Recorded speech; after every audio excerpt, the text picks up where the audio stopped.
Hello, it's Stream. I made a PowerPoint about Japan trip, and I sound really tired, and that's because I am, but I've also had to answer the question, how was Japan, like 5 or 6 times in the past week? So I'm just kind of like, yeah, it was okay. Um, and I biked to work today and yesterday for the first time in like a month, and my ass hurts. So yeah, that's also, and also like this week, like getting back into working has been very like, holy fuck, dude. So, if my if my energy level seems low, yeah, that's why. But I'm here and I wanna do this despite my energy level being like 5 out of 10. Um, so yeah, hey Tori, hey Cookie, and everyone else who's joined. Let me just make sure we're all set to go. Let this song fade out. Okay. I made a PowerPoint mix for this. Okay. I think we're good. Okay. Okay, so yeah, I went to Japan. I made a PowerPoint. I spent like 10 days there. So we started out in We started out in Osaka. We went to Osaka, Kyoto, and Tokyo. I've been to Tokyo before. But that was like 10 years ago. So yeah, Osaka, Kyoto, it's been my first time. I took some, like, candid-ish pictures, as in, like, not really having any subject, because, I don't know, I guess I could Google Street View a lot of these things, but also just, it's nice to take your own references. Yeah, so we tried to take it easy the first day. I didn't super make the schedule, my friend did. Um, but yeah, so, we had like small breakfast. So I talked about this on Blue Sky. You know how I'm gonna just get into the Persona 5 shit already. Um, you know how it's kind of like implied that Akechi lived off of Konbini food for like a good fucking portion of his life? No, I fucking believe it. Um, I mostly lived on breakfast stuff, but for breakfast, this pancake on the left, is a fucking, like, miracle of science. I don't know how they fucking make it. So, it's two sets of two pancake sandwiches, where is two pancakes, and in the middle is syrup and margarine, and I don't know what fucking wizardry they do to make it. But the syrup and the margarine don't soak up into the pancakes, and they maintain their, like, viscosity, and, it's amazing, and it's like... Does that really just fucking say 128 yen? That's like, that's not even $1. Was I really paying less than $1 for this shit? Also, food in Japan's really cheap. And also, like, I live in Hawaii, so everything's fucking expensive here, so yeah. Yeah, so that's like... It's not a good breakfast, but it's like I can get my day started without, like, killing someone because the food, the hangry meter is, like, dropping. Yeah. And then we just got, latte at this one place near the aquarium. I got hojicha. No, wait, my friend got hojicha, and I just got matcha. I drank a lot of hojicha this trip. I don't exactly know why. I think it's because maybe I just had a bad hojicha experience here that made me not want to have it anymore.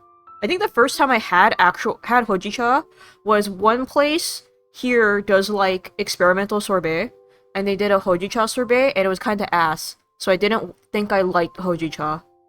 Anyway, regardless, I drank a lot of hojicha.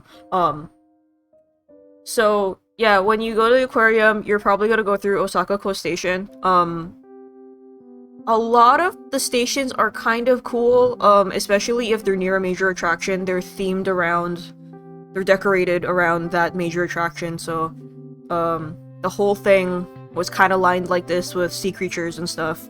The whale shark is the aquarium's big thing. So when you're about to go to the,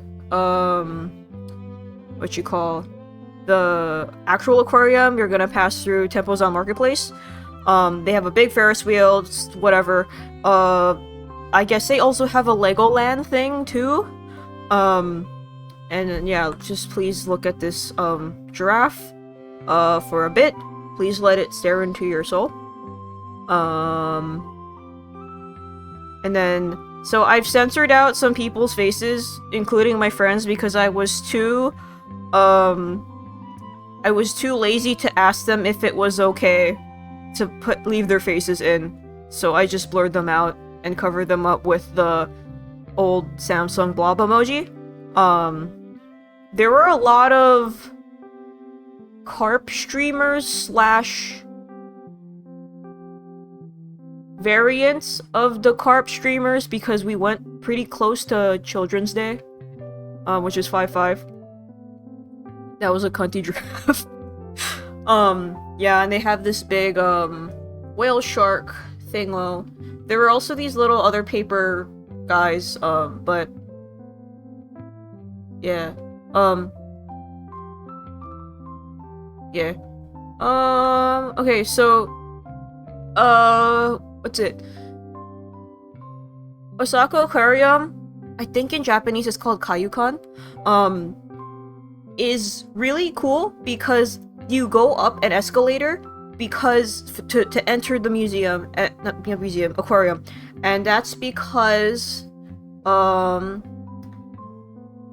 the main focus of their aquarium is this big, like, I want to say it's 5 or 6 stories, maybe, big pelagic tank that runs through the entire middle of the aquarium, and then there's exhibits around it, so you go in this little downward spiral, just like my life, through the aquarium. So they start you off with, like, their South American, exhibits. The otters were cuddling, and it was really cute. This was the first time I saw Coati, which is like this creature that looks like a raccoon on the left. And the keepers it was about like feeding time for a lot of these animals, so the keepers were like out and about a little bit. I got to see I think this is an Arapaima for the first time. They had penguins, and then there was this big like brown chonk fucker of I think this is an emperor penguin, but I don't know why he's so much bigger. Like, this isn't, what's his name? Pesto. That's not Pesto, because Pesto's older now, but I'm like, why is this baby so big?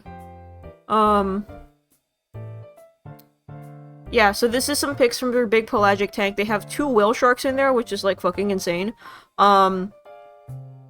I popped off more for this, this animal interaction than I did seeing 2 whale sharks, because, so these fish were actually sticking really close to this blacktip reef shark. I think it's a blacktip shark, something like that, because they were actually rubbing their bodies against the shark because, you know, they have the denticles on their skin. they were doing that because they were itchy and trying to like get some of like parasites or whatever off, and I was just like, that is just so fucking cool to see like that animal interaction with my own two fucking eyes. Yeah, there was a mola. I'm gonna be real with you guys. I don't hate mola, but I think they're really stupid. And this is- I say that in the most neutral way possible. I don't think they should not exist. I just look at them, I'm like, there's no thought in that. There's no thought in this animal. This animal is like a sea cracker. Flat brain, yeah. I think this is a cat shark. And then there were a bunch of these sharks piled up sleeping, and then they had the big, stingrays too. That's me doing the Wojak point at a spider crab.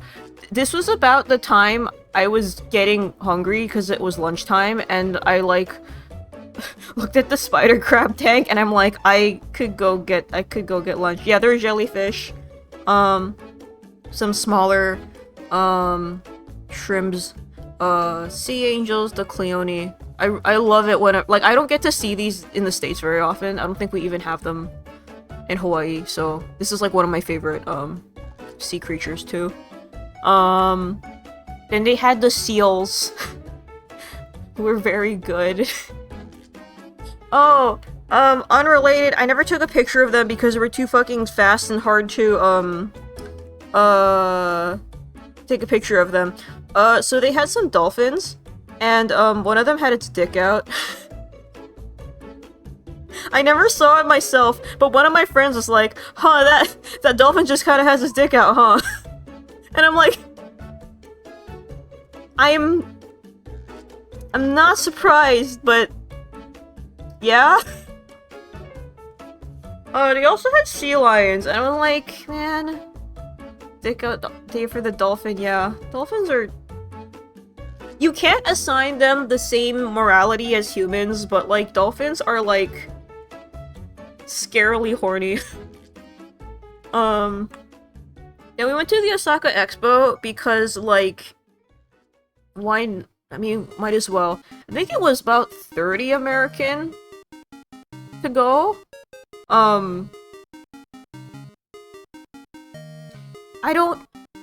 Do I regret going? No, but I wish we would have maybe done it a little bit differently, but I'm not sure how differently. So, the expo is supposed to be like this. Here, like, it's a bunch of countries, especially the major ones, coming together being like, okay, here's what the future of technologies and art could be, you know, and a lot of different countries have, here, we'll go back to this, yeah, countries have their different, pavilions. Some of them are like these big architectural structures depending on how the GDP for that country is. The problem is, so you see these lines, you see these fucking lines, that's a 2-hour wait. We didn't go into any of these big ones. I think we went to like, we went to Cambodia one because, my friend's girlfriend is Cambodian. We just wanted to go look. But they're no line for that because they're a small country. And then I think we went to like Algeria or something, and they had a AI little girl talking to us, animated, and I'm like, alright. But yeah, their mascot is this blue and red, biblically accurate fuck. And, I don't know if this... I don't like it. But I think I understand from a motif perspective why they chose him, and I think it's supposed to be something along the lines of the fluidity and potential of art and things. Is he supposed to be a thought bubble? I don't know. You know what? I'm gonna go look that up right now because I'm actually curious. Osaka Expo mascot.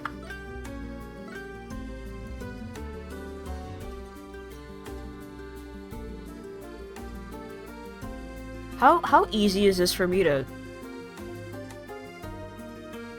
Okay, that's fine. Yeah, that's fine actually. Let me just... Hold on.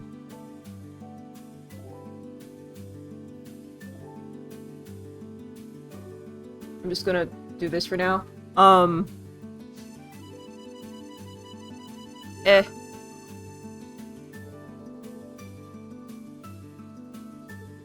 Following the logo mark as another symbol of Expo 2025 Osaka Kansai, Japan. The official character aims to be loved and familiar to people all over the world. Hold on.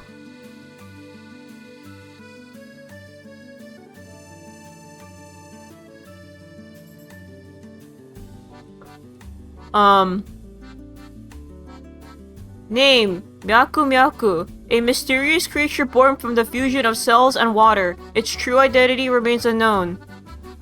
The red part represents cells, which divide and multiply.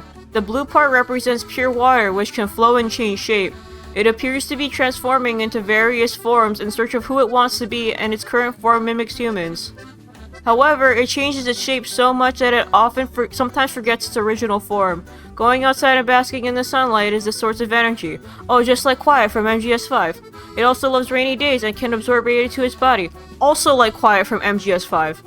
It dreams to be recognized by everyone before Expo 2025 Osaka Kansai, Japan opens and hopes to meet many people there.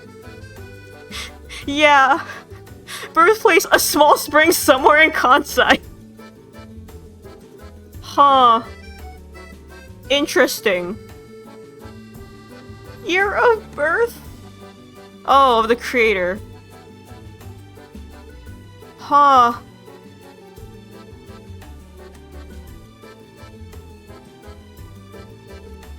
Huh. Okay. But is this sexualized like Quiet from MGS5? You can sexualize that thing! Holy shit! Here, let me reset this. Okay. Yeah, so I did, now that I understand, the design philosophy behind it, yeah, there were these, like, eyeball motif art things that I really liked. These were really cool. They were all over the expo, and yeah, there was a little lid, and yeah, but eyeball. So one of the biggest attraction focal point thingies, was this big wooden arena thing. There's probably some... this entire expo is like... It's a lot of art installations. I could have probably read about them. Forgot to do my homework. But yeah, it looks really cool in here, and I feel like I'm just kind of like, do you ever look at a structure and you're like, that thing was probably made through slave labor? That's kind of the vibe I get from this. I don't know if it was, but yeah. It was nice though. You could take an escalator to the top and basically walk around the whole expo. I think we did accidentally, and I don't know if it wasn't it was tiring. But yeah, all the big countries had these like funky architecture pavilions. But some of them were like, you either need to make a reservation in advance, or it was like a 2-hour wait to go inside.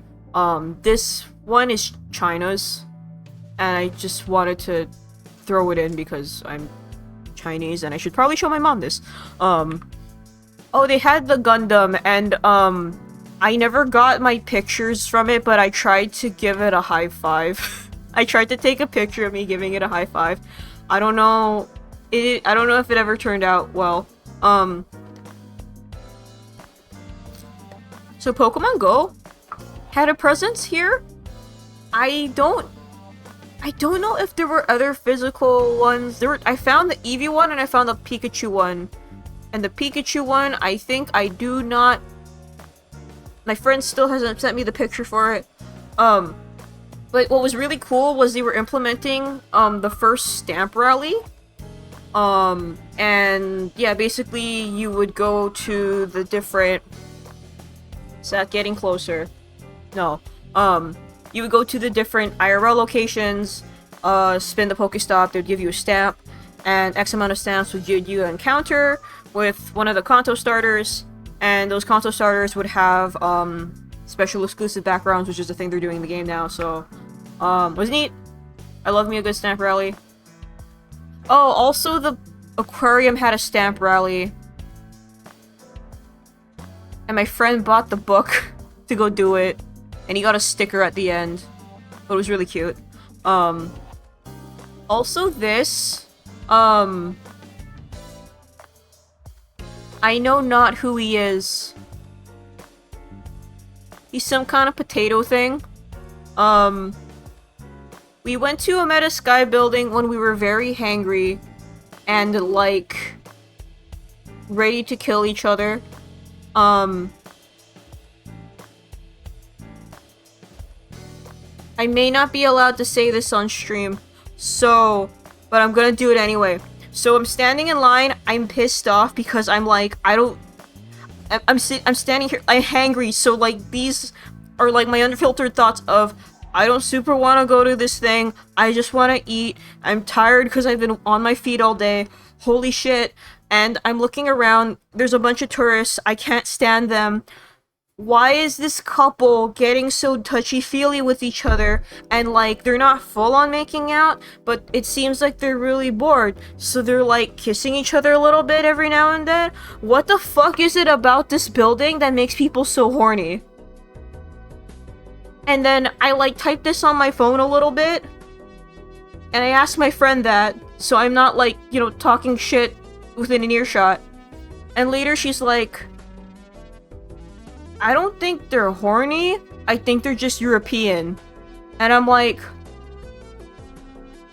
oh yeah, okay. Yeah, okay, I can see that, alright.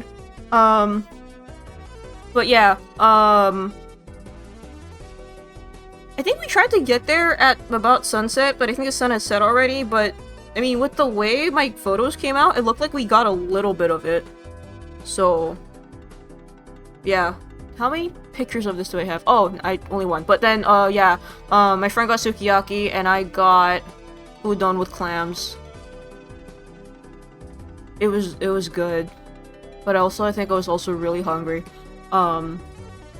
The girl that was serving us, she had I think she had like a photocopy of it, but she had like instructions how to eat, sukiyaki in English, and it was really cute. Okay. So we went to, USJ. The next day. I don't really want to talk too much about USJ, partially because I'm not a theme park person. So I will talk about 2 or 3 bits. One of them being when we bought our tickets, the lady asked where we were from, and we said Hawaii, and like, Japanese people are super fucking stoked when you tell them, you're from Hawaii, as like, Infinite Wealth and Pirate Yakuza are not fucking joking when they're like, yeah, we fucking love Hawaii.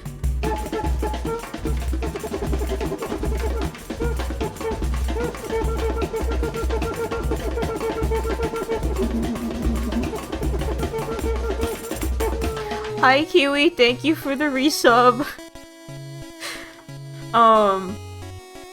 Yeah, so she was like, oh, Hawaii! And she started, like, mimicking a hula dancer.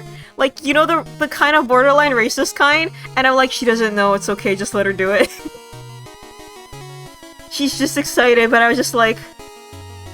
Yeah. She was like this older Japanese auntie, and like, she was just excited about it, and I'm like... Oh, but I'm glad she's, like, excited. Um, I went on, okay, I went on one ride because I don't like theme park rides, especially when they're too intense. I went on one ride in a certain place that I don't want to say on stream, and it was because my friends wanted to go, I did not want to go, and that thing fucking jostled me around, and at one point I had to close my eyes because the effects were actually fucking with my brain, because I'm afraid of heights and falling. And that might be enough information as to what it was to connect the dots. Do not confirm or deny it in chat, so this is not on record. I was basically put in the Parawiggler, yeah, now that I think about it. But we did end up going to Super Nintendo World. Stupid Teacups got me. No, so it was like, as the anticipation rolled up to the actual thing, I was like, oh god, I don't know if I want to do this, but I have to be brave, and my friend was like, it's okay, I'll hold your hand, and I ended up not sitting next to her, but my other two friends were, and, it was fine, I still held their hands. I cut off their circulation because I was freaking out that much. I have not, that one ride I went on, I don't think I have screamed so much in like how long was that fucking ride? I don't know. But yeah, I know my power. know my power in a fight or flight situation. Yeah, so we did go Super Nintendo World. If you go, note that you have to download the app, basically, and sign up for a time slot. And then they give you a QR code, and you can get to go. But it's because it's so new, and I think the next few slides will show, but it's like, it's very crowded there.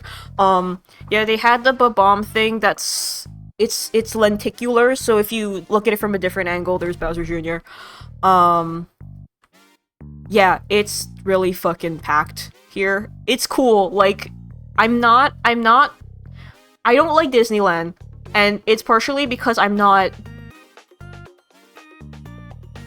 have this disdain for Disney nowadays. But, yeah, I'm just kinda like, I'd rather experience more real things than fabricated things, but this one actually got me like, oh, there's something in my heart that's like, okay, this is fucking cool. Yeah, it was neat. We only walked around because the rides were 2-hour wait. There was Toad. I am still kind of, yeah, oh shit, this is kind of magical, but yeah, I'm kind of so I don't know who's in that suit, how they can see, but damn, like, there's a height requirement, a height maximum to fit in that costume, and I don't know. But yeah, also they had these fucking minion popcorn things. They were selling like a lot of these popcorn bucket thingos, Short Kings only. We also went to the Donkey Kong countryside, which is pretty cool. His malaproportions, yeah. Yeah, this was in the preview video that they did, but this was a thing where it's like, you play the thing and Rambi comes out and he roars and he goes back in. Yeah, cool. Just I like the set piecing. And then there was also this. Dong Dog. DK's Wild Dong.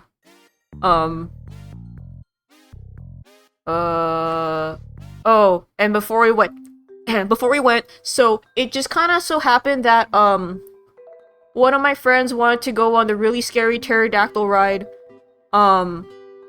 It's definitely one that, like,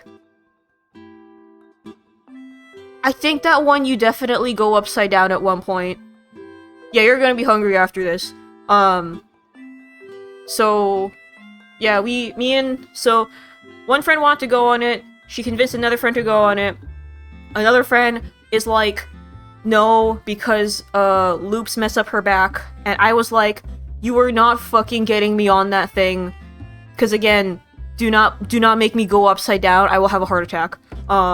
So, yeah, this is like a Mosasaurus fish burger. I don't know why tortilla chips, orange drink, and I think this is like a lychee soda or something like that. Lychee lemonade.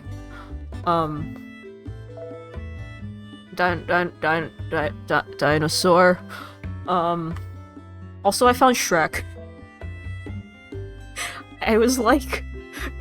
So we were waiting for friends again at another point in the day, because the two of them wanted to go on this one ride, and I think it was a 45-minute wait. And then I'm like, I gotta go pee, so I went to go pee, and then I was like, holy fuck, Shrek. And I took out my phone and took a picture. We went back to Omeda. Our hotel was around Omeda, and I think it's like, it's not the main, like, it's one of the main Osaka stations. So if you ever take a trip to Osaka, definitely staying around Umeda is like not a terrible idea. Cause yeah, you can get to a lot of the stations do pass through it, so you don't have to like go to another station to transfer. Shout out to the time you saw a poor child crying during Christmas with two guys dressed as Shrek and the Grinch respectively. The mom was trying to take a pic. Holy shit. Yeah. We went to the Capcom store, and for anyone who knows Ace Attorney, I walked in there, they were playing the Ace Attorney anniversary video, and then the pirate song from Ace Attorney 6 started fucking playing, and I'm like, I can't listen to the pirate video again, man. I hang out on Barry's stream too much, that bit drives me insane. I can't do it again. You know the pirate video? It just started playing in Japanese, and I'm like, I need to go. So, yeah, I didn't take a picture of the merch, because I kinda felt weird, like, I didn't want to... I feel weird about taking pictures of merch in stores. You see Godot with his goatee, but it looks like a 3-mouth, so he looks like a sheep. Oh my god. So they had these, like, tsum-tsums of all the characters. Some of them look like they eat dirt off the floor to me. Like, Maya's stupid face here makes it look like she crawls on the floor and eats, like, chip crumbs. Maya has no thoughts. I ended up getting... I got Ryan, I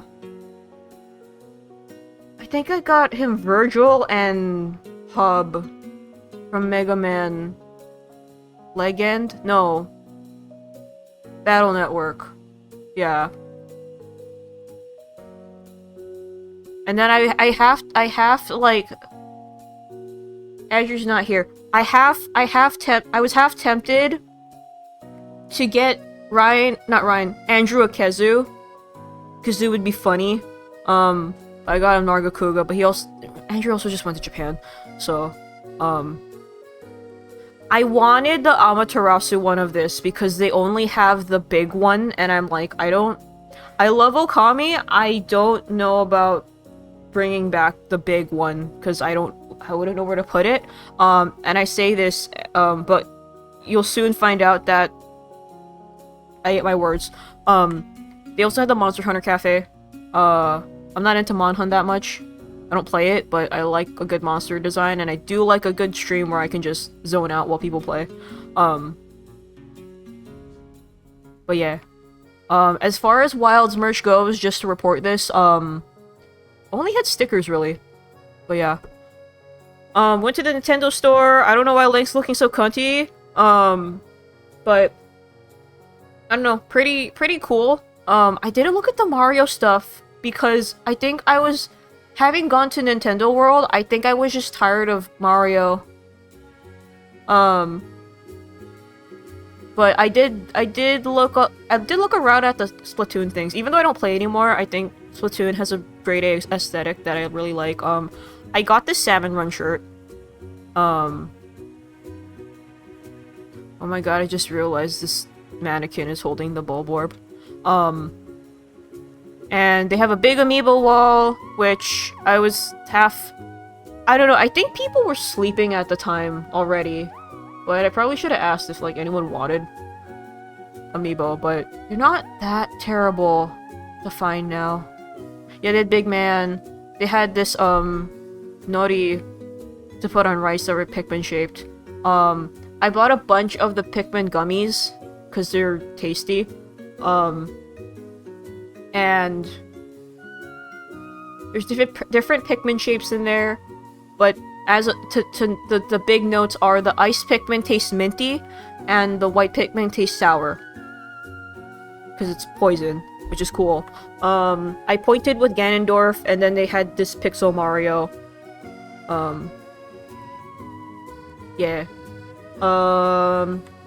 We went to the Pokemon Center, which is on... So, Nintendo Store, Capcom Store, and the Pokemon Center are all on the same floor, which is like... A nerd could have a heart attack walking into that floor. I think this is also, like, Umeda Parco or something like that. So I bought this. It's way softer than it looks. So it was compressible. But yeah, we went to as many Pokemon Centers as we could. Because I wanted to go. But every single Pokemon Center has a different mascot. I guess Osaka's is Koraidon now. But yeah, also, I would like to note, the Pokemon Center employees are stronger than any US Marine, because they have to deal with so much bullshit. It's like every single Pokemon Center I went to was packed. And then it's just like, it's honestly just all Baka Gaijin, kinda. Including myself. But yeah, there's just so many tourists. They were for the most part, they were nice and patient. There was just one instance where I was just like, it was, I found, it was a Totodile shaped laundry bag. The one I picked up just so happened to be broken open, and I was just like, oh, and then there was a lady, like, I think she was just going around, taking the stuff off the floor that were, like, broken packages, and she did go, like, sumimasen, and she, like, just kind of yanked it out of my hands, and I was just like, oh, okay. I think she wasn't mad about it, she's just probably having a hard day, and I'm like, she's just doing her job, but I was just like, oh, what did I do? But, yeah. Okay. There will be less pictures and less for me to talk about maybe as we go on. Went to Osaka Castle. But first we had Ochazuke breakfast. This was really simple, but I really... And I can make it at home, but I'm like, this was really good. This is mentaiko and kombu. Mentaiko is spicy cod roe, I think, and then kombu is, shoyu seasoned seaweed. Yeah, I think these are azaleas. I just took a picture of them because they're nice. And then this is some kind of pickles that I liked. I wish I ate more pickles in, or Tsukemono while I was there, but alas. Yeah. Osaka Castle, I don't... So, you can go inside. It's neat. I bought a new dishwasher. I don't think I got the right kind. For my thing anyway. I need to talk to the guy at the store again. Thank you for the break reminder, Ichiban. Yeah, you can go inside. I think it costs a little bit. If you go, be prepared to fight tourists who don't listen to the guy saying don't take pictures. So there are a lot of historic texts and like artifacts inside. My friend spent a lot of time reading the correspondences between like people and stuff, and I'm like, I'm glad they enjoyed it and appreciated it, but I'm like, I'm very like, history's hard for me. It's neat. I'm glad they preserved a lot of those things, and I appreciate, I respect it, but I'm like,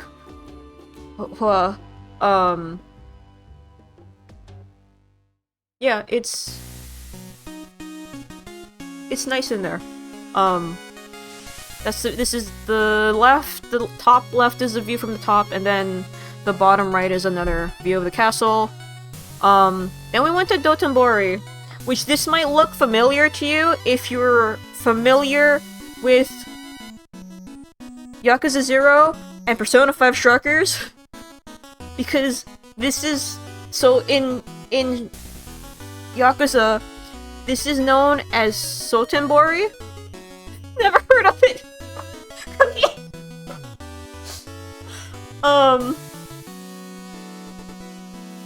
And yeah, when this is the part where you go in Strikers, where you go kick Japanese Tony Stark's ass and whatever. Yeah, so there's the crab. I don't know why. I'm tired. I don't know why Osaka has so many of these kinds of signs. But yeah, I guess Dotonbori is more like, it's like where you go to get takoyaki. We went to this is a chain that has like at least three other locations in Dotonbori itself, and my friend was like, yeah, it was like only okay, and I'm like, I was hungry anyway. Yeah, I just saw this like across from where we ate, I think. They're cute. Yeah, so this is a canal with the secret fight ring underneath the water in Yakuza 0. We went to so this here is one of the big Don Quixote. So if you don't know Don Quixote, it's like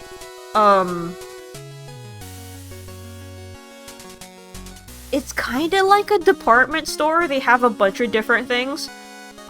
This particular one has a Ferris wheel on the outside for some reason. This is the Tower of Babel to me. And I say this because, like, all the tourists go there.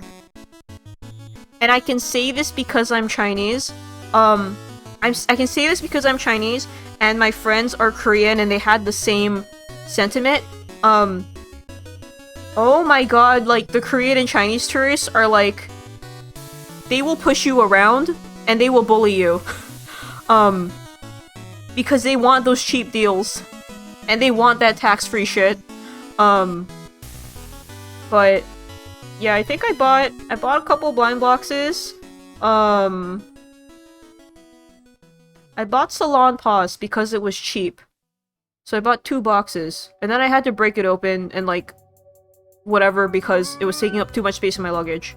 And I think I bought some candies. But yeah, it's like chaos in there because it's very compact and there's too many people. Compact and too many people explains a lot of my, not gripes with Japan, but it's like you have to get used to that. Yeah. Yeah, so there's like boat tours that go across. This lady running the tour, she was like good. So she had a trumpet and she was like playing it and like jamming out and dancing.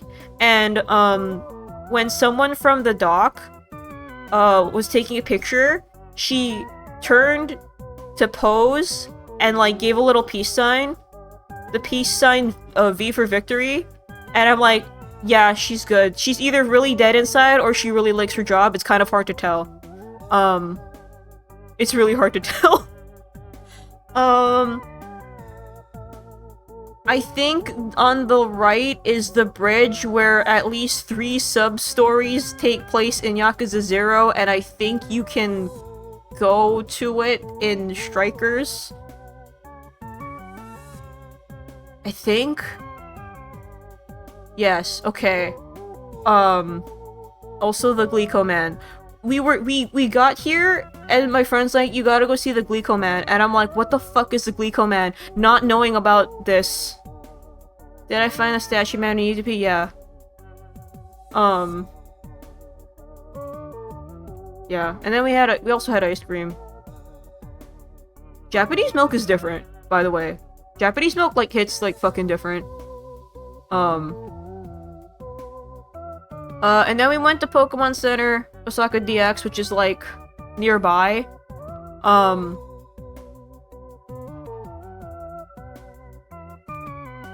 Yeah.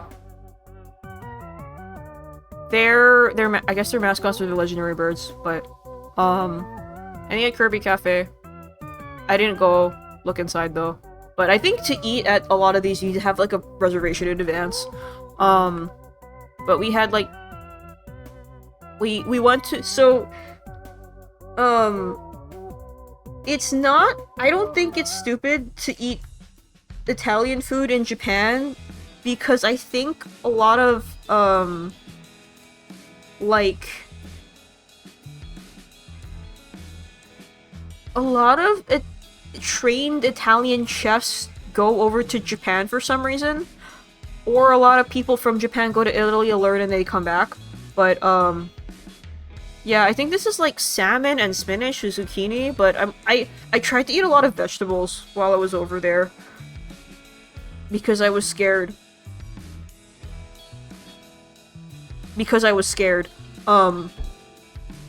Then we went to, this was a long day now I think about it. So Team Lab is like, they do digital art museum kind of things, and I guess they, during certain seasons, they book out the garden, the botanical garden, and they set up like lights and stuff. It's nice. I'm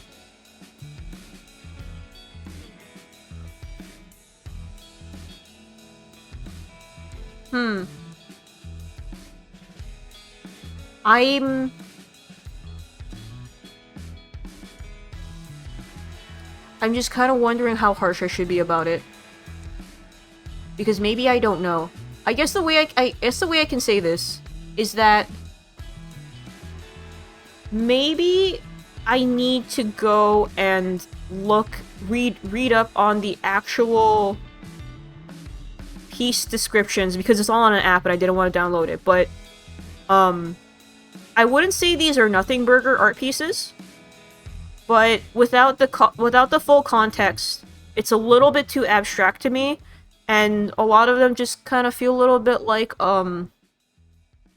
Instagram clout stuff. But again, I could be wrong.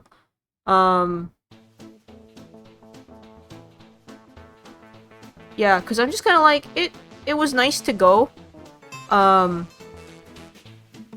But my art snob brain is kind of like, was I fulfilled by this experience? I don't know, I think I was just really tired. But if you go Osaka, I'm not 100% sure if I would recommend this, but it's there if you like looking at pretty stuff. And then I met a cat. She was cute.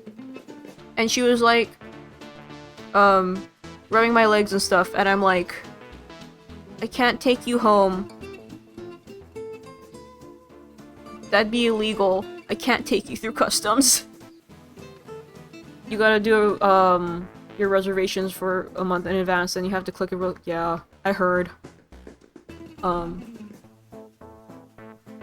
Yeah, I was talking to my, I went to the dentist, and, I talked story with her, and she's been to Japan, like, a bunch of times, and we were like, yeah, going to, like, the Pokemon Cafe is probably not worth it. And I thought about it, I'm like, I think I would rather I would have more fun making the Pokemon-shaped food than actually eating it, because at the end of the day, it's just kind of like a burger, you know? Okay. So on the 4th day, we went from Osaka to Kyoto. But first we had to wrap up Abeno Haruka's, which is also another tall building. We went to a lot of tall buildings. So for whatever reason, they have a collab with Godzilla. And there was just Godzilla when you go to the observation deck. It's a really nice view of Osaka. But they also had, like, Godzilla friends and enemies, just chibis. I don't know how they made Biolante so cute. Just your Mothra, I don't know who the bird thing is. But yeah. Okay. So, note, if you ever make the journey to Osaka Station and have to, like, go over to Kyoto, note a couple things. One, Google Maps will fuck you over if you ever have to navigate a space that is 3-dimensional. Meaning, if that shit has multiple floors to it, Google Maps will not know what to tell you. And they're a bitch for that. Especially if, like, you know, your platform is on level 2 of 3 or something like that. You're done. You're donezo, kid. So please have patience if you're going to do that. Also, a lot of Kyoto lines have, in small text, semi-limited express something something. All that means is some trains will run the same line, but they won't stop at every single stop. So you have to pay attention to whether you're on the something express, the limited express, etc. You can't just look at what line you have to take. And I wish these things were communicated better to me, or I knew them in advance. But it will save a lot of heartbreak and frustration if you have that information. But yeah, my other bit, so I like Kyoto as a concept. It is not a city with the infrastructure to handle this many tourists, and apparently, I have a student who's Italian, and I was talking to her about this, and she's like, yeah, it's the same thing, in her home too. It's such old infrastructure, it's such a cool city, but like, at peak tourism season, which it has been at its peak for like, since COVID lockdowns lifted, yeah, Kyoto's just kind of getting overrun with tourists, so I wouldn't say don't visit Kyoto, but please be on your best behavior if you go. Because, God, they're so tired. The people are so tired. But yeah, this is Matsubara Dori. It's the road up to one of the temples. Kyoto has a lot of small little streets. They're lined with shops, and yeah, they're just a lot of tourists. There's a lot of people in kimono, because you can do kimono rentals. Would I recommend doing it? No, because you're not gonna walk up all of that in, like, traditional sandals. Don't. Also, it's like, especially if you go summer, that's just gonna be hot.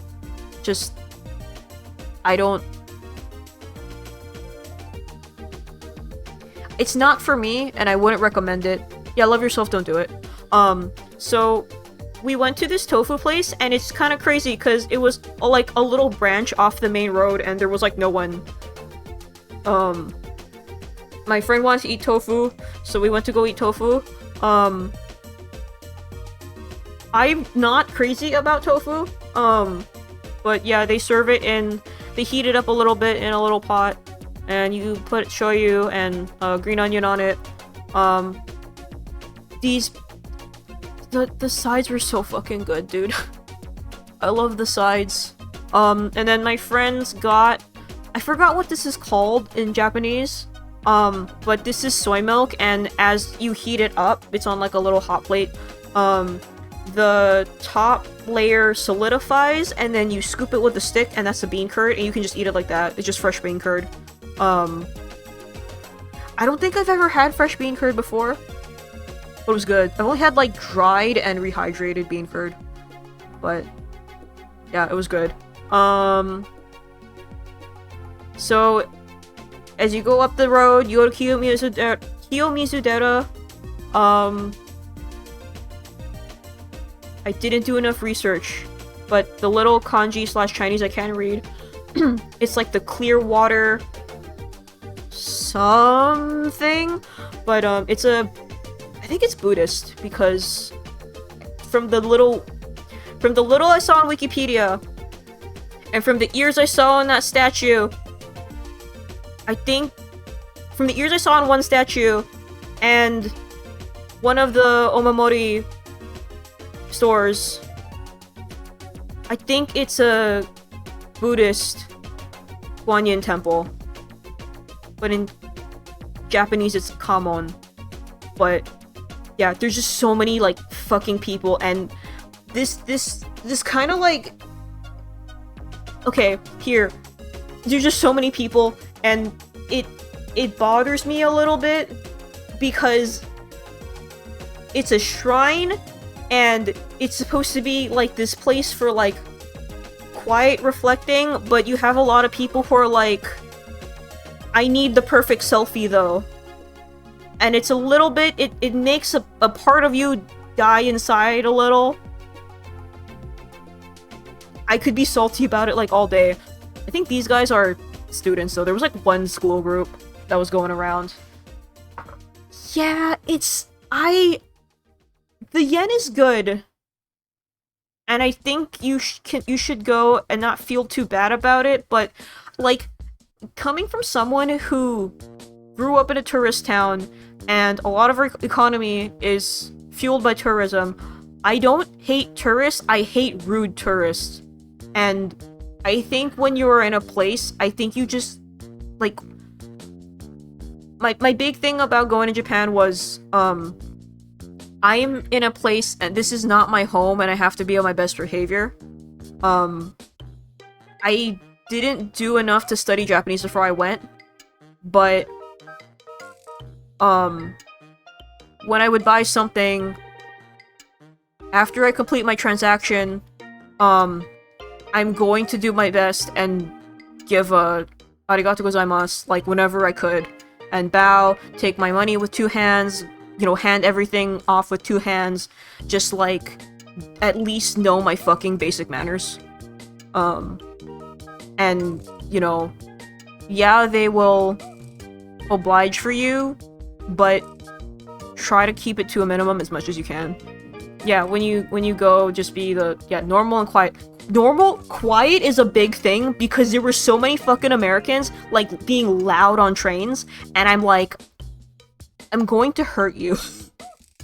There was, like, one group, I think on the way back from USJ, that was just standing in a circle talking loudly, and then on one of the buses in Kyoto, a guy, like, got on the bus with Baskin Robbins and was eating it on the bus, and I'm like, stop. I hate it. But yeah, this is Kiyomizudera. Very pretty.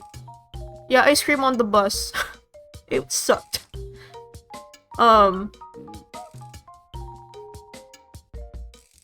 Yeah, 7 AM going to work, shut the fuck up on the fridge, stop playing shit from your phone.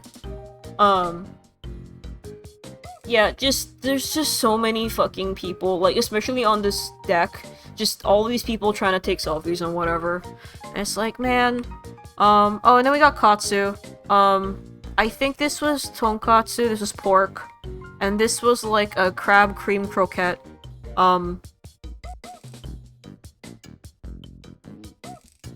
If you ever go eat katsu, they give you sesame seeds and a mortar pestle to go break it down, and then you put your sauce on it. Also, just a regular everyday meal prep thing. This is just shredded cabbage. I can eat so many of this. So if you need a Tori, I was gonna say, I think I told you months ago I would send you meal prep stuff, and then I just forgot. But yeah, shredded cabbage is good. It's easy. I think you need a mandolin cutter to do it right, but I've done it with just a vegetable peeler. But cabbage goes a long way if you ever need a meal prep tip of like cheap shit you can make. You know, it's just like salad. It's just regular raw cabbage, like salad, like coleslaw. And then you can either use a sesame, some kind of sesame, maybe cheese grater, yeah, but I think mandolin or vegetable peeler. I shuffle my loud again. It's fine. So we did 2 days in Kyoto. We went to Fushimi Inari, which is, so it's where the 1,000 torii gates are. It's the Fox Shrine. So Fushimi Inari is actually a whole ass hike if you were to run the entire gamut of it. We only did one initial loop and then we came back down. Me and one of my friends and another two just did the whole thing. Apparently they have a little cat shrine. And I kind of wish I went, but I think I was like not in the mood to do it. I was very tired. Yeah. So it was pretty. But yeah, again, a lot of it. We went early enough that there weren't that many people. But I think if we had gone any later, it would, because I think we were there for like 2 hours or something like that, it felt like. And when we left, it was like super crowded, so, I think shrines, I suggest going in the mornings. But, yeah, very pretty place, and then some tourists being stupid, but it's fine. It's not fine. It's whatever. Oh, and then they had these, again, like, what I like a lot about, Japanese infrastructure is, especially if the train station is near a landmark, stuff around the train station is decorated to match it. So there's these little foxes on the coin lockers, which is really cute. We took a lunch break, we went back to our hotel, so it wasn't really a hotel, it was kind of Airbnb-like. Komeda's Coffee is a chain, but we were like, let's just go eat. Yeah, they served the soda in a little itty-bitty boot. Like a Karibo shoe boot. And this is, shrimp, katsu, and bread. There's butter inside, so it wasn't just bread. And it's toasted. This must have been like $12 US, I want to say. Which is crazy, because this is easily like 24 in the US. But yeah. And then also vegetables, because I'm scared. Okay, so we went to the Nintendo Museum. And if you want to go, you have to do a raffle to get entry. I think it's just to limit people, the number of people who can go. But it's pretty easy for us to get ours. I don't know, me and, like, all 4 of us, I think, signed up, and I think maybe all of us, or at least 2 of us, got in. So when you get chosen, you get to customize the card, the little card they give you, and the card has a little RFID thing that I'll explain later. But if you want, you can personalize it with your own me, which I think is like the fucking cutest thing in the world. And and I blurred my real name is on there, so I blocked it out. Yeah. So, this is a view from the second floor. I don't really have pictures of the outside because I think my friend has them and she never sent it to me. But you can't take pictures of the top floor. And I'll show you on the next slide, but I could look outside and there was a little Pikmin, chilling, and it was cute. Oh, also when you, enter, there's these toads with the bobbleheads, that sing when you bop their heads. So here's a photo of Toad and a sign saying, "Touch me gently."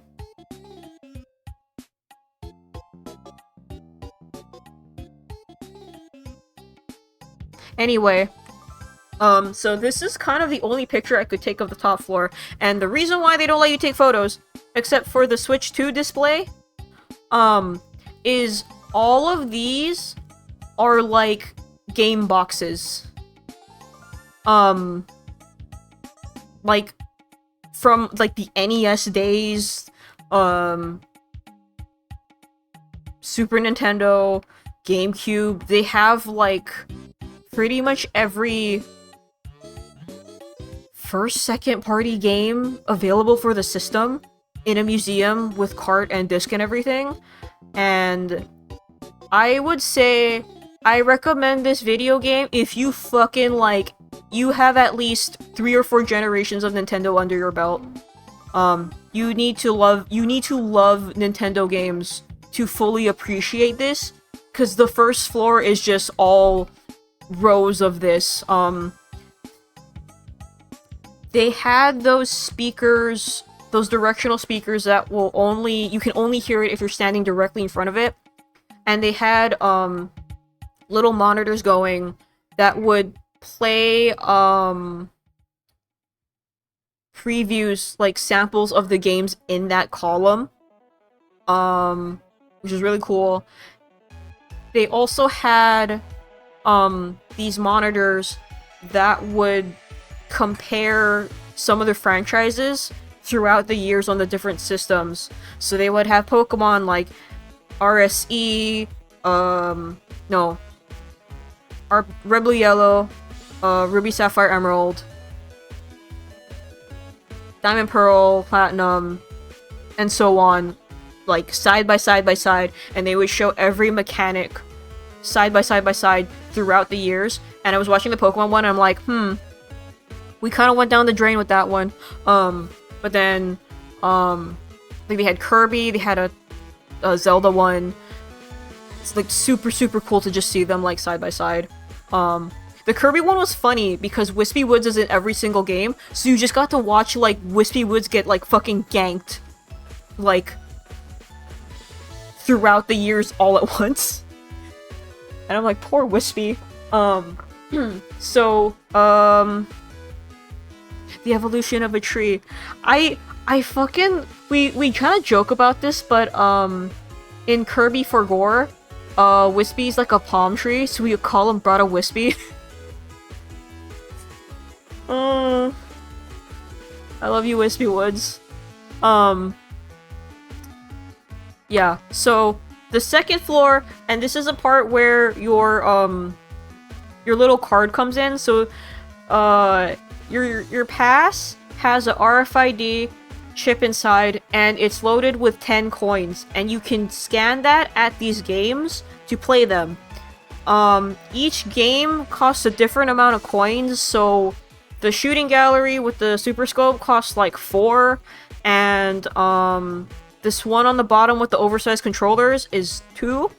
And you only have 10 coins, so you have to think about which games you're gonna play. I don't think you can do all of them, but it's such a genius thing to make it sure like this one shithead kid isn't like camping and hogging this one game the entire time.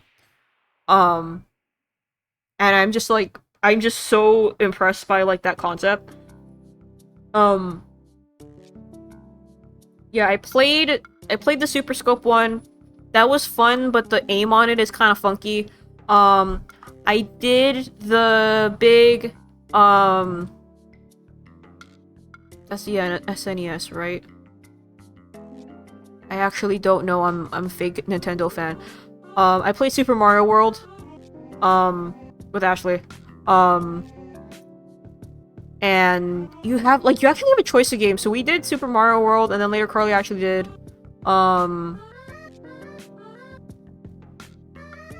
Link to the Past?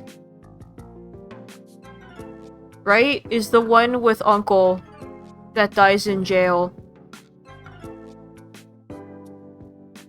And you go to the Dark World. That's Link to the Past, right? Okay. Jesus Christ. And then there's other things, but yeah. So the reason why these pictures look so shitty is because I didn't take them. So what's kind of cool / creepy is that there is a camera somewhere that will take pictures while you're playing the games. And because you scanned your card, it knows where to upload the thingo to. So it's connected to your online Nintendo account, because I think you need one to register for it anyway. But it'll ping these pictures to your account as a little memento, which is really cute. And then I played the little baseball thing. This game is like harder than you think. And I sucked ass at it, don't worry about it. And then I just took pictures of some vending machines because the ones around here were cute. They had the Kirby one and at the actual museum, and then Pikachu. You had a home run Joker. And I had soba for dinner. Not the best soba I've had, but nonetheless it was good. Oh, and then we went to Pokemon Center Kyoto. So I later found out from my hygienist that, so this is actually a merch display. And, this wasn't just supposed to be the statue of the Kimono Pikachu. There was supposed to be product here. All of those Kimono Pikachu are gone. They're all gone. And yeah, there was also a Lugia statue that I didn't take a picture of, but I think their mascot is mostly Ho-Oh Pikachu. So we went from Kyoto to Tokyo. Hold. We took the Shinkansen. I didn't take any good Shinkansen pics, partially because I was just so groggy in the morning, and because, again, my friend took a pic and he never gave it to me. It's fine. I got such bad motion sickness and whatever from it because I didn't have a good breakfast, and that thing was like a 2.5-hour ride from Kyoto to Tokyo. And I sat by the window. So, maybe don't sit by the window. Maybe sit towards the aisle. So I ended up getting the worst headache and vertigo, and then friends started fighting because, again, Google Maps will not lead you properly in any structure that is not ground level. So, and our hotel interfaced with a mall that had multiple levels, and the station also interfaced with another mall that was multiple level. So we found a place to eat donburi, and I was healed, and then I took a nap on the train from Shibuya to Kichijoji, and we went to Kichijoji, which is like the fucking Akishu Promised Land.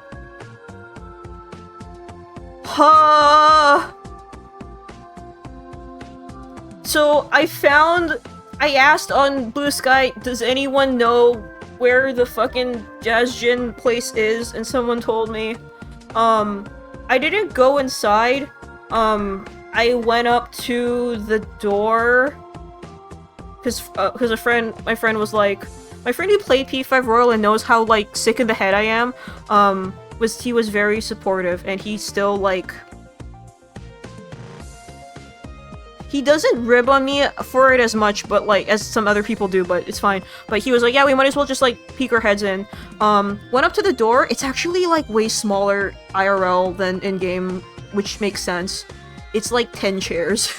It's like 10 chairs in there, maybe. But we went and they were playing some nice live music. There might have been a piano. Might have been like a piano and a guitar. But the little bit that I heard, I was just like, oh, this is really nice. Yeah, and I think that was... I just wanted to go to Kichijoji to look and like walk around a little bit. And just so I could go here and say that I went here.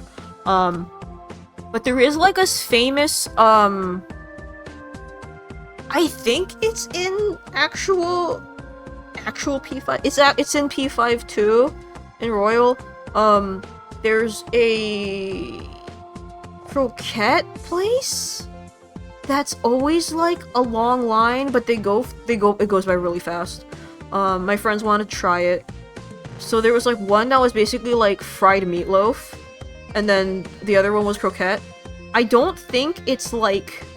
I'm not a big croquette enjoyer, so I don't have a good frame of reference. It was okay.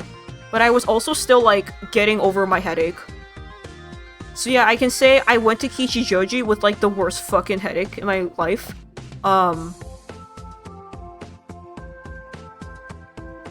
Yeah. I went. And then we went to Nakano Broadway.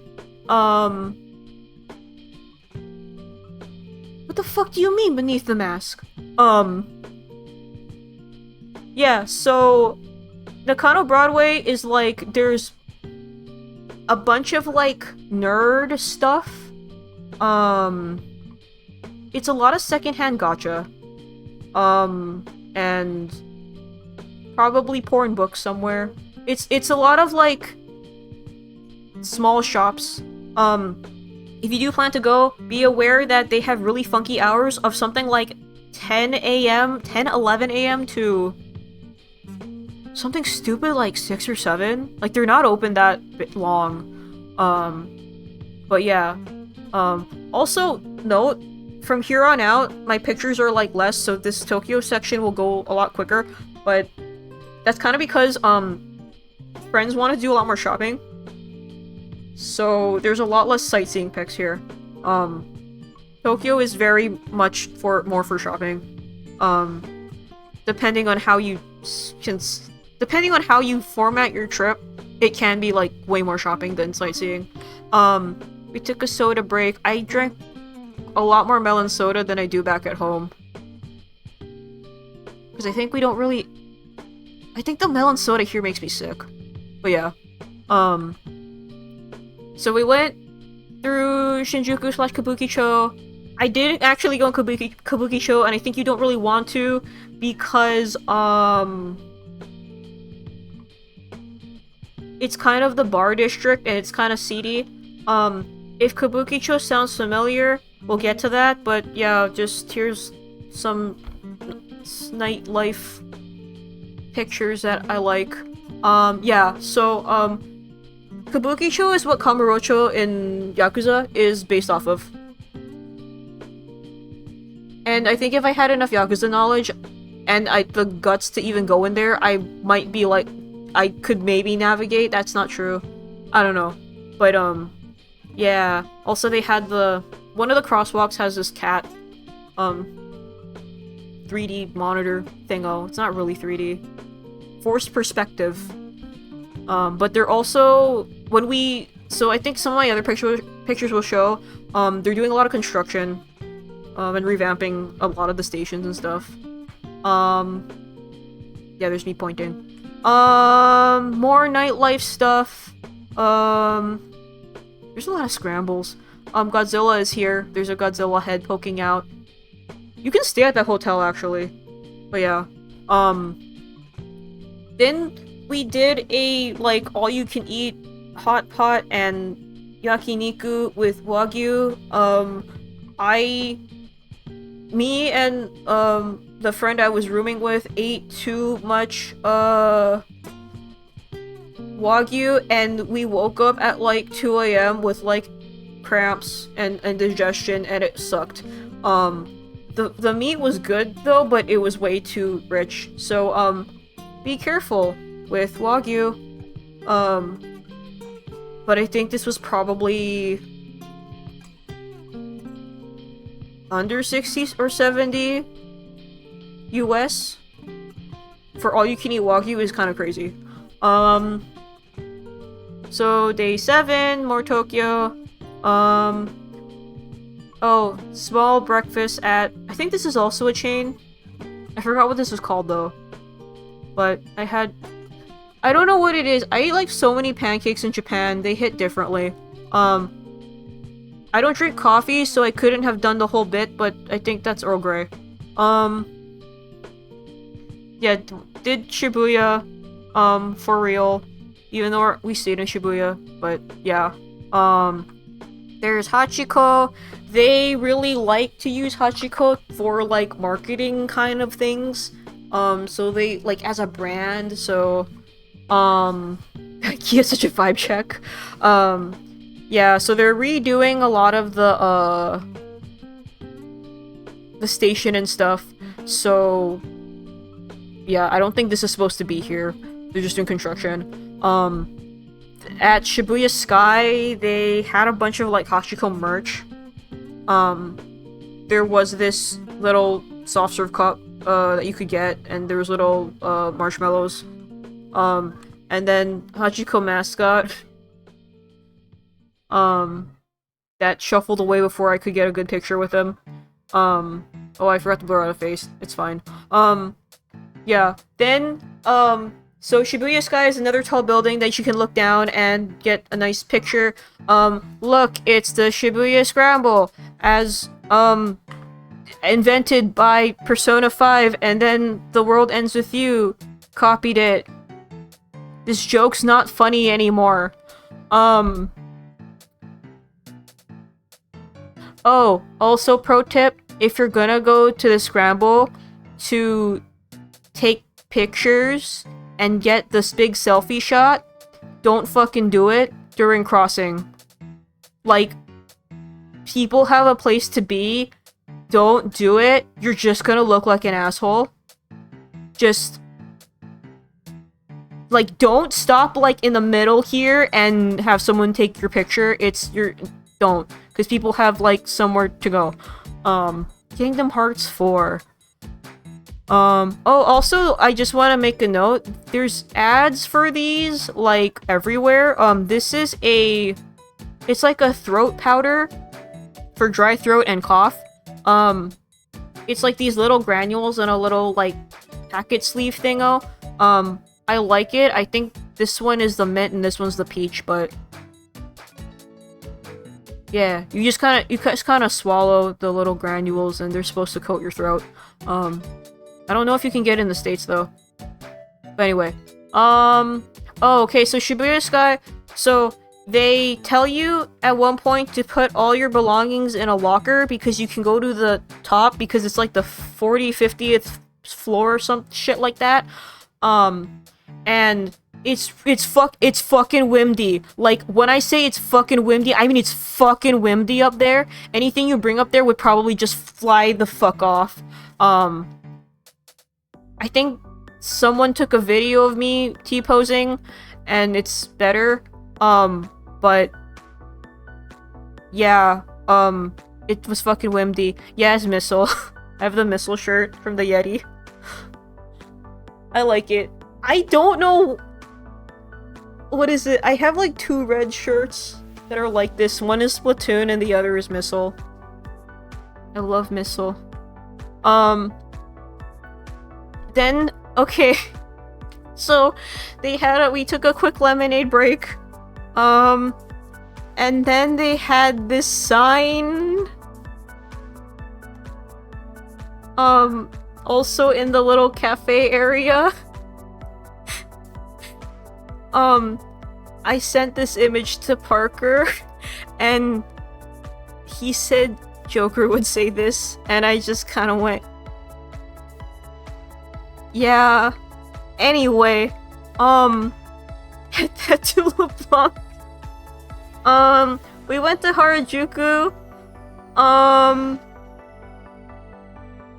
So one of the big things as you're like going over to it is there's this mirror thingo that goes into a mall, I think, and for some reason they were promoting some idol's birthday, and then Chikawa. Just menacing Chikawa.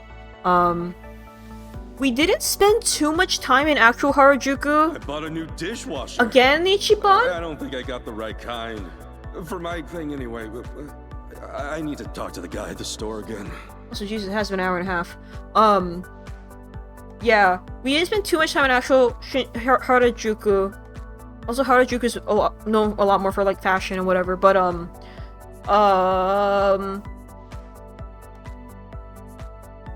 we went to B-Side Label, which is they're basically like a sticker store, but they collab, I think, with a bunch of different artists, and they have like really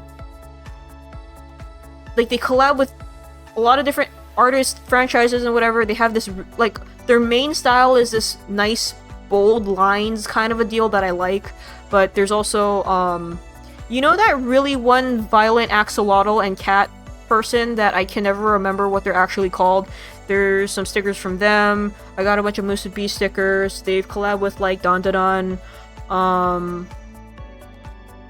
Pokemon, I think all 150, the original 151, they all have one sticker design, but they've also done a select others, like I have a Garchomp one, some trainer stickers. Yeah, I spent a lot of time in there. But before we went to Harajuku proper, we went to Meiji Jingu, which is... It's like the shrine from one of the emperors or something like that, and it has something to do with sake. And there was a garden built by the emperor for one of the empresses, and there's a lot of nice... You pay like a maintenance fee for them of like 500 yen, and it's fine. There were turtles, and I found a bee. It was pretty. We also had lunch in there. This pasta, it didn't change my life, but I learned things. It's a seafood pasta, so there's shrimp and there's scallop, green onion, seaweed, shimeji mushroom. But they used those tiny dried fish on top too that added a little extra crunch, and I was just like, holy shit, I am learning. I've learned so much today. I'm gonna do this. I think I'm gonna... For Mother's Day, I think I'm gonna try making, wafu-style ravioli. So like a mushroom ravioli, and then toss it in wafu sauce, so like the Japanese style, which is just, heat up some butter, add some shoyu, and then toss, and then maybe add some mushrooms on the outside and spinach. Top with, the tiny fishes, if I can find them, but yeah. And then there was a quiche and a soup. Yeah. And then we went to Shinjuku Parko. There's Nero and Dante. And I think that's a Rorb. And then Godzilla again. Luffy.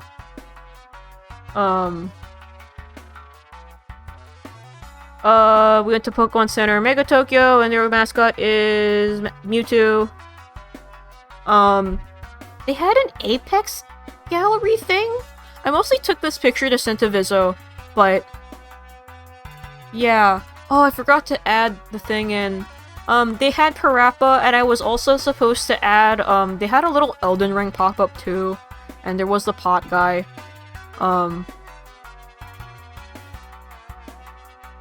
Yeah. Sega's building a Storm Parko? Huh. Well, Parko in general refers to, like, there's... It's a brand of shopping mall, so... Yeah, they could just... There might be a... space. They're just... finally... renting out a space for, or leasing out a space for a Sega store. I don't even know if there's Sega stores that exist like Sega stores. I know like Gigo is like the big Sega thing. Yeah. So okay, we'll get to the Atlas stuff later. And then we went to like an izakaya. I ordered this edamame thinking it would be just regular edamame, but my finger for scale, they were like fucking huge. So I was just dipping individual beans into the salt. It'd be the first one they want to compete with Nintendo, yeah. Yeah, I don't know what the fuck was up with this edamame. Like, I don't really even like beans from a texture perspective, and I'm like, these were like fucking big, and I'm like, what the fuck? And then we had Oyakodon. Yeah. Oh, so, our hotel was connected to Sakura Stage, which is like a little, mini mall. I think they mostly have food. But there was a little, Squeenix store. At a Grande, oh my god. So, they had a Battle Cats pop-up, and I don't talk about Battle Cats very often. But, so I guess it's a lot bigger in Japan. But if you don't know Battle Cats, it's the cat that sometimes appears. I think Flag still uses it. And like Cass and Ryan use the fish cat. Yeah. Like I would play it a lot back in the day, but this like fucking game changed my life with how fucking weird some of the designs get. Because as you can see here, there's like this long-legged monstrosity and the dinosaur cat, but it flicked the switch in my head of like, it's just a little kitty face with the most fucked up body you can think of. I love Battle Cats. Hi, B! Do you want to see the part where I went to Kichijoji real quick? I can go back. I think we're on day, like, we think we only have 2 more days of this. I can go back real quick before I move on. Okay. Oh god. Yeah. Kichijoji and IRL Jazz Jin and me. I did it. Yeah. Let's go back. I did it. Let's go back. Where are we? What is this emote? Oh my god. What did I do? I existed in the space.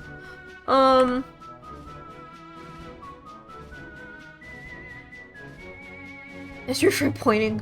Okay. So we went to Team Lab Borderless, so we went to the Night Garden back in Osaka, and Tokyo I think has 2 other art installations. It's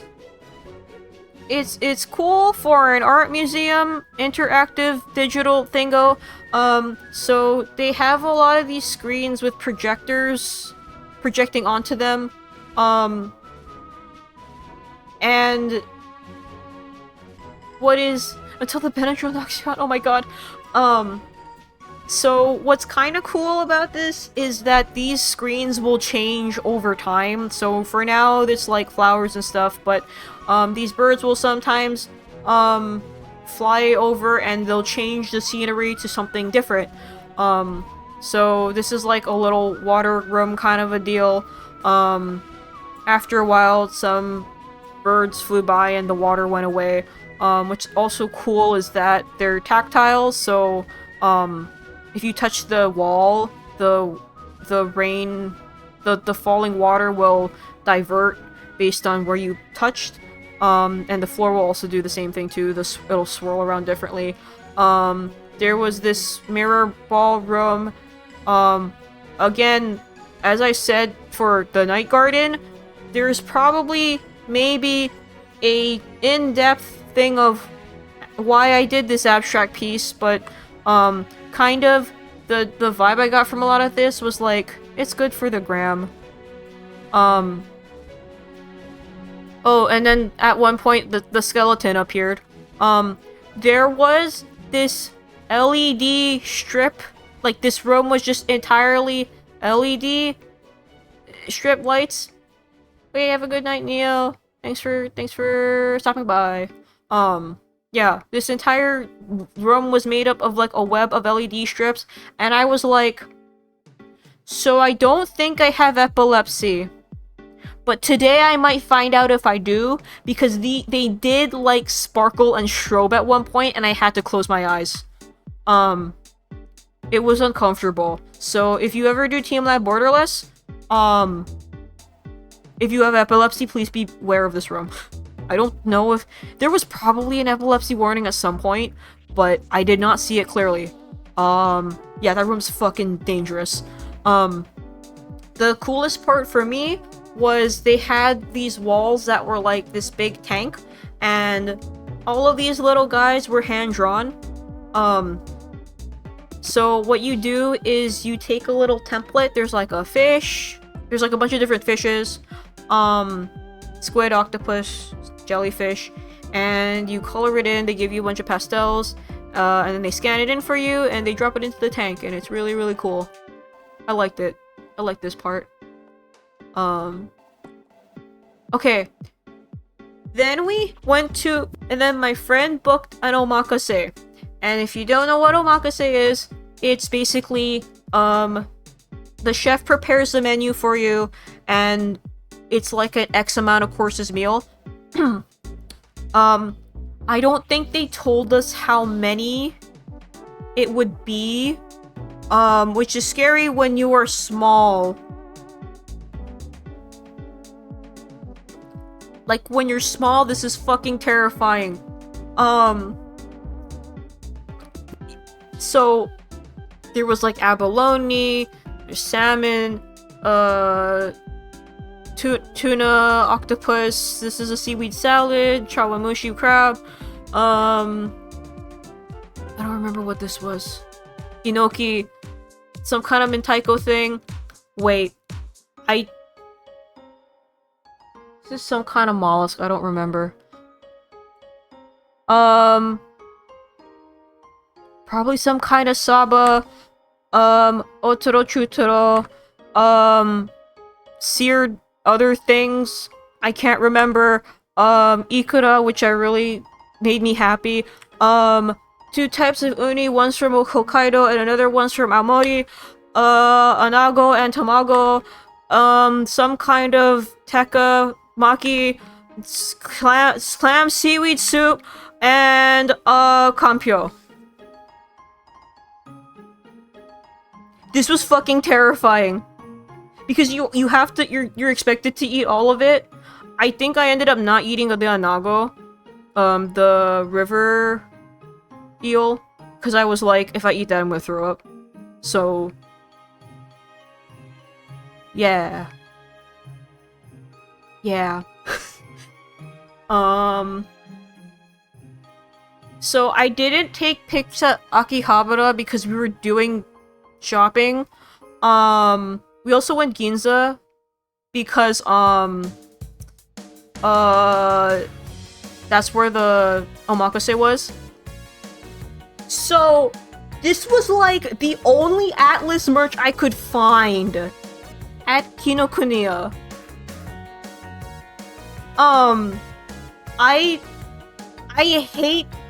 hate this fucking creature, this fucking Pop Team Epic version of him. I hate it. He doesn't bring me joy. He does not. I don't like his demeanor. Destroy the fucking thing. I don't like him. And this was the only, like, P3 merch they had, besides the Nuis. I don't like him. Put him away. I think they also had some. They had some P5 stuff. I think. They had a clock. Cursed little emo boy, let me throw him against the wall. And they had some metaphor acrylic standees of like the official art. P3P Team Epic. Oh, he hasn't slept in 50 hours. What is this one? I don't like it. I don't like him. Oh, I talked about this on the last stream. So, Akihabara has a lot of, again, like, secondhand gacha stores and whatever, and you can have a little box where you sell your merch. The merch you don't want anymore, the merch you're reselling. I didn't take a good look at it, and the reason will be clear. So I did find a place with a small, like, it wasn't that small, it was pretty good, like this P5 section. I didn't look too closely because I knew I would want to buy something if I kept looking. They had the Crepe Cafe P5T keychain there.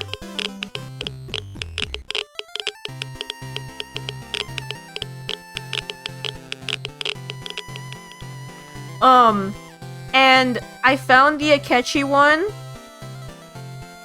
He was 5,000 yen, which is the equivalent to about 43 bucks or so.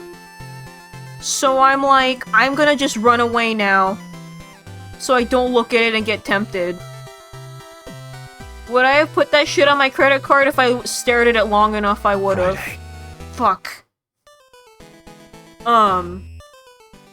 Yeah, I don't have a lot of it was also raining that night, so it wasn't great to take pictures.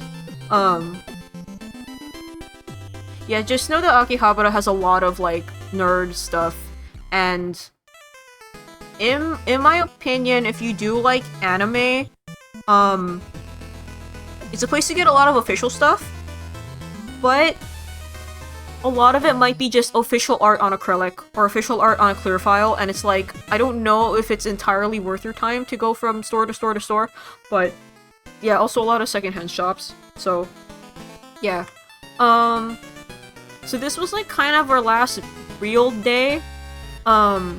So we went to Asakusa, which had Sensoji Temple. I think this is another Buddhist one, but they also have Thunder God stuff there too. We went in the morning, so I don't. If you go here, I don't think it's entirely worth it unless you just want to go Sensoji. But also be forewarned that this place, like Kiyomizudera in Kyoto, it does get fairly, like, packed. Like, all the temples do get packed, so I think in general, like, try to go in the morning if you can. And you can also see Skytree. Asakusa and Skytree are pretty close together. We did a quick breakfast break. I had hojicha latte again, and those are like brown sugar kinako pancakes. Quick stop at Skytree. We didn't actually go in there, because it's like the Space Needle. It's not worth it. The Skytree Mall has a Pokemon Center in it. Their mascot is Rayquaza. So really cool thing that I don't have pictures of, but they had like little science exhibits from the local like universities, and we went to one where they were talking about like space, and I guess what the Japan space program is gonna do is launch a satellite to intercept a meteor that's gonna pass by within, I guess, the next 10 years or so. But the satellite will, like, basically raise the meteorite, collect samples from it, analyze it there, and then ping the information back to Earth.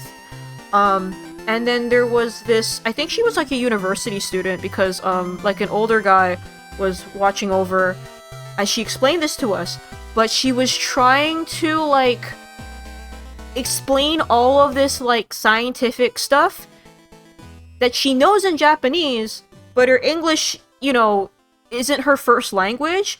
So, and she has limited English, so she's trying to explain all these, like, scientific terms in both, like, she knows the scientific terminology in Japanese, she has to dumb it down, and then tell it to us in English, and I'm like, if, it's like, it's obviously not 100% natural flow, fluent English, but she was trying her best, and I'm, like, so proud of her that, like, she tried, and she was, like, coherent. Like, it was very, like, broken up, obviously, but I'm like, she did so, like, well, and it was a very nice, like, gesture for her to, like, trying to do it. It was really sweet. Yeah. And then there was also a robotics one.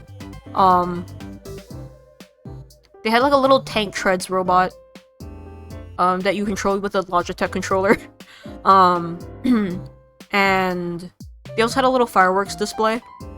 I guess they were showing off that they use programming to do fireworks, so they had a little thing you could play with. I do need to hydrate. I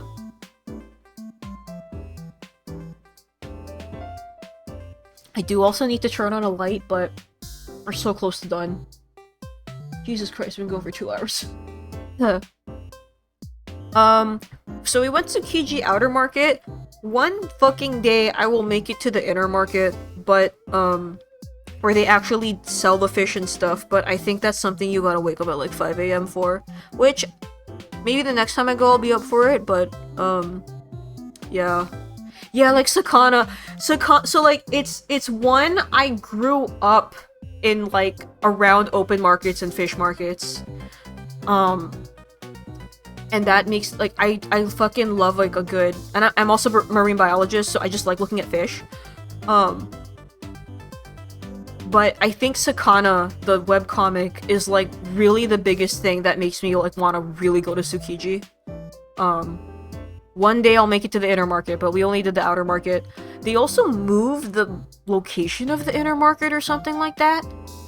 There are many benefits to being a marine biologist. Yeah. But yeah, it's mostly, so Tsukiji Outer Market's mostly for eating seafood. I did buy some shrimp from, like, dried shrimp from a guy.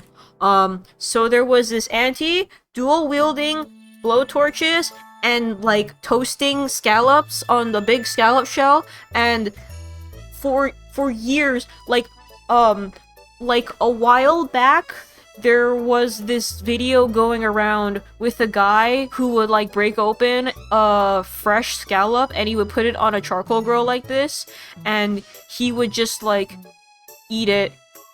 He would cook it at the table he's sitting at, wait for it to cook, and then he eat it with, like, sake or whatever, and I'm like, this is, like, all I wanted in my life, to eat, like, scallop off the shell. So, yeah, 2, like, Hokkaido-sized scallop for 1,000 yen, which is about, with the conversion rate, $9, I want to say, 8 to $9. It was so fucking good. I'm so happy. And then we also went to a place for, donburi. Yeah. Then we went to Ikebukuro. I don't have that many picks, because again, like, it was crowded. Note that this was the start of Golden Week, so there were just so many people. We did go through a Gigo, which is, like, Sega's, it was the Sega arcade and they rebranded to Gigo, which I think stands for Get Into the Gaming Oasis, which maybe that sounds cool if you don't speak English, but I think it sounds lame because I do speak English. Anyway, I found Majima.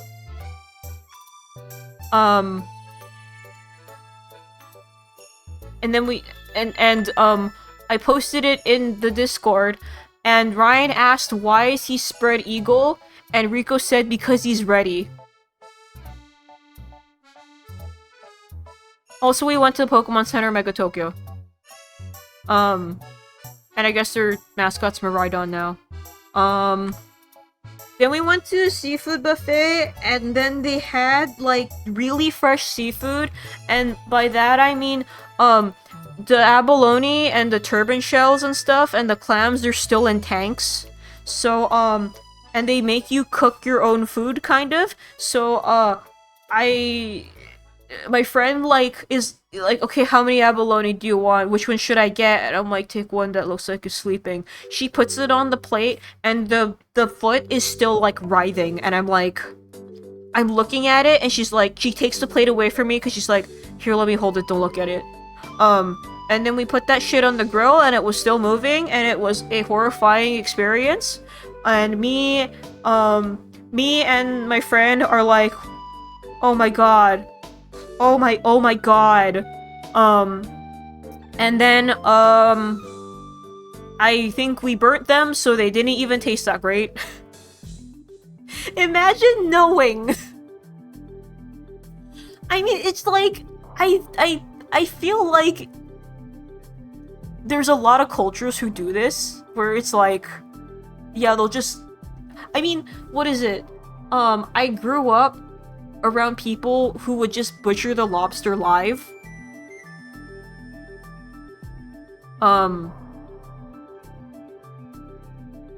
So abalone murder in Japan. Yeah, so day 10 was weird. It was our last day. The last thing we did really was go to the Tokyo Metropolitan Government Building. I have no spiritual attachment to this building, but if you've played Final Fantasy 15, you do.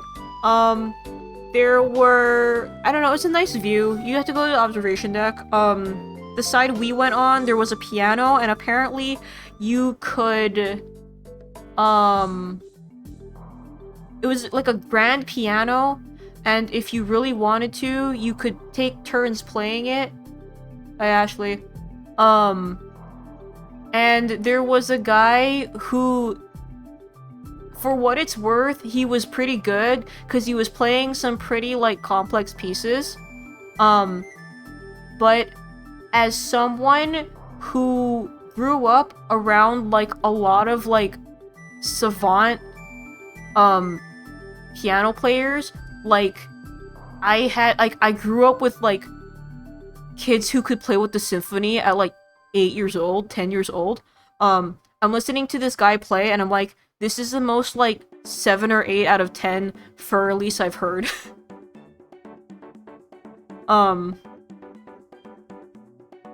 I'm proud of what he did. Man's tripped over a lot of notes. Could I do any better now? No, because I haven't played piano in, like, 13 years. But anyway. Playing Samus from FF15. Yeah. So we had like 5 hours to kill, before our flight. So we kind of tried to do a little bit walking around, but tired. We did try to win this Wooper, but it was kind of too top heavy, so we just like kept dropping it on its head and giving it brain damage, and we ended up not getting it. And we also went to this one mall. Then we went to the airport, and then we got dinner, and then we found our gate, and I bundled myself up like an idiot on that plane, and I think I slept for at least 2 hours, maybe 3 hours on a red-eye flight, and I came home and I had real bad jet lag. But yeah, that was my trip.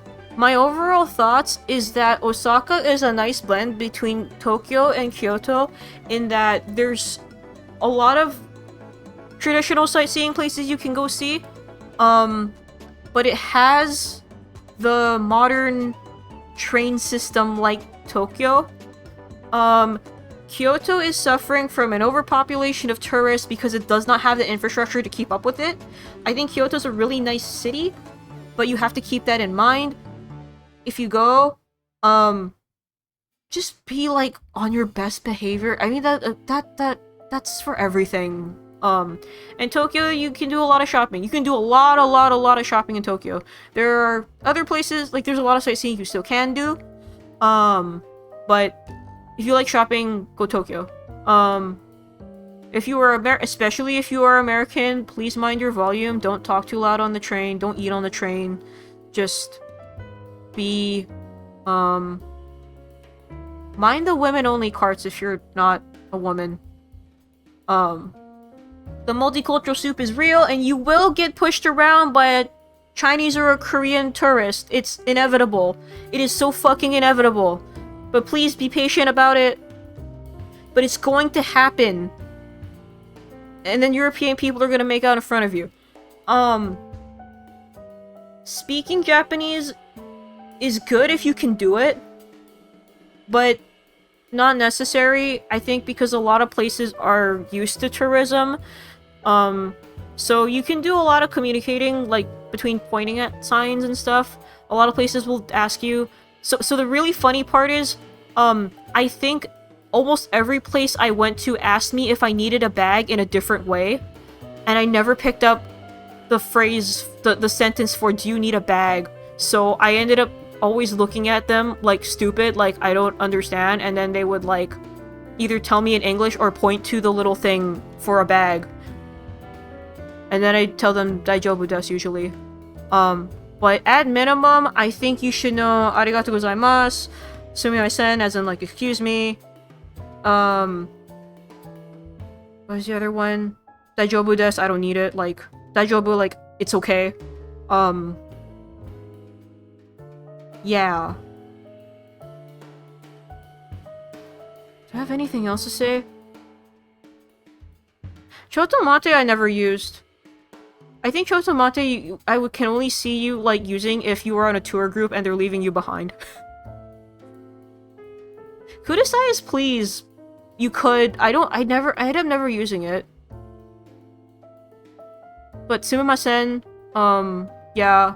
Arigato is like arigatou gozaimasu is pretty important too, but also not even like ordering. Oh no, usually we knew. Please wait. Yeah. I don't know, we were usually ready to order, and like a lot of places will actually have a pad that you can order off of. So it's never really that big of a deal. Yeah, when they have the fucking digital pad. Yeah, usually a lot of places order on your phone, and I think that has to do partially with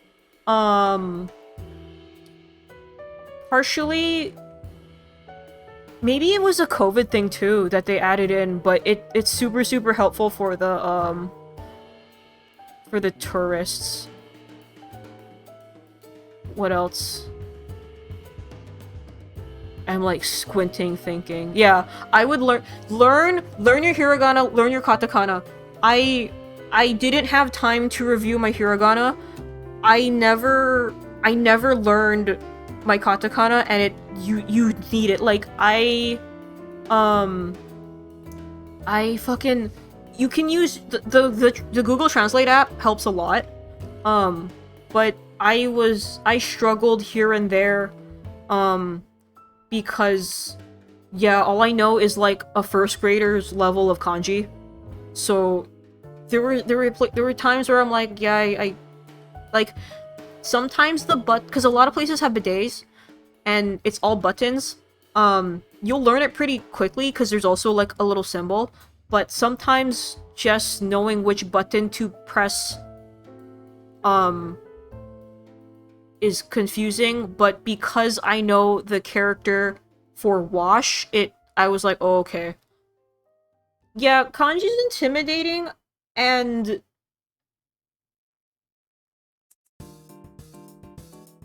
okay, this is weird for me to say, and because I don't ever want to put anyone down, but I'm not saying kanji is easy, but it comes naturally to me because I studied Chinese for like 10 years, and I think if you want to be good at kanji, the best way to do it is Chinese. Or learn your radicals, which is a lot of characters are built left and right, top and bottom, and they're basically built up from smaller phrases. Also maybe get yourself a chomen or like some notebook that you can copy things with, copy things over and over and over again for muscle memory, because that helps me learn characters. Just the repetition and seeing it over and over again. That's how I learned it, but I know that doesn't work for everybody. But yeah, I think that's everything I have to say about Japan. Yeah, workbooks are good. And I have to get back on Cantonese. But yeah, that was Japan. And it's 7:30 and my apartment is dark because the sun went down. Thank. Yeah, Cookie, if you're still planning to go, I have more tips and stuff. I ended up not getting to go to the gay river in Kyoto where the thing in P3 happens. I ended up not going there. I saw it from the bus. But yeah. Yeah. But I'm no longer tired. Yeah, no, you can, I mean, it, if, honestly, just, like, for it through text, I can type. It's fine. Like, typing is easier for me. It's just, like, if I have to say it verbally, and, like, so, yeah, maybe go off-season. Because, yeah, I think we were at the end of spring break, in dipping into Golden Week. Don't go during Golden Week. Typical off-season? Fall? Don't go during Hanami. Don't go during Sakura season. It's a trap. Fall? Early winter? Usually it's fall, I think, yeah. But yeah, if you need any travel tips, let me know, cause I got them. Yeah. When we went, it was strangely warm. But yeah. Go some year in September. I think September's pretty good. Yeah. September would be a good time to go. Yeah, don't... Also, the yen goes up a little bit during, Sakura season. It's fun. Yeah. Okay. I'm gonna wrap up stream. Thank you guys for for hanging out. So next week I might not be around because family stuff.